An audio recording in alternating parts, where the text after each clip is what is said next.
I predict future happiness for Americans if they can prevent the government from wasting the labors of the people under the pretense of taking care of them. So inscrutable is the arrangement of causes and consequences in this world, that a twopenny duty on tea, unjustly imposed in a sequestered part of it, changes the condition of all its inhabitants.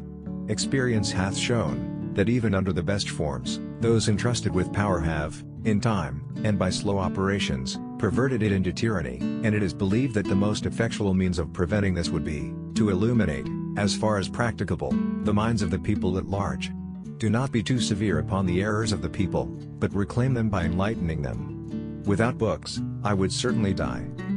No occupation is so delightful to me as the culture of the earth, no culture comparable to that of the garden, but though an old man, I am but a young gardener.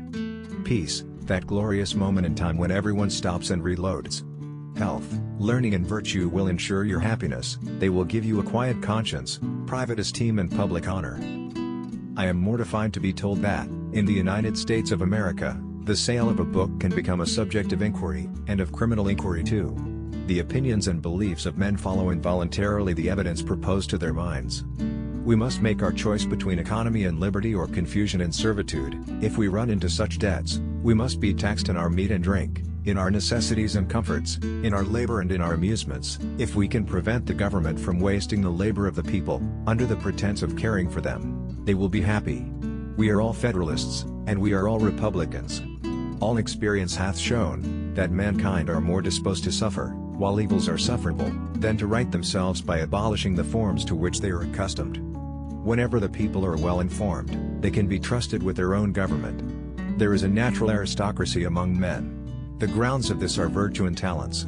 History, I believe, furnishes no example of a priest-ridden people maintaining a free civil government. This marks the lowest grade of ignorance of which their civil as well as religious leaders will always avail themselves for their own purposes.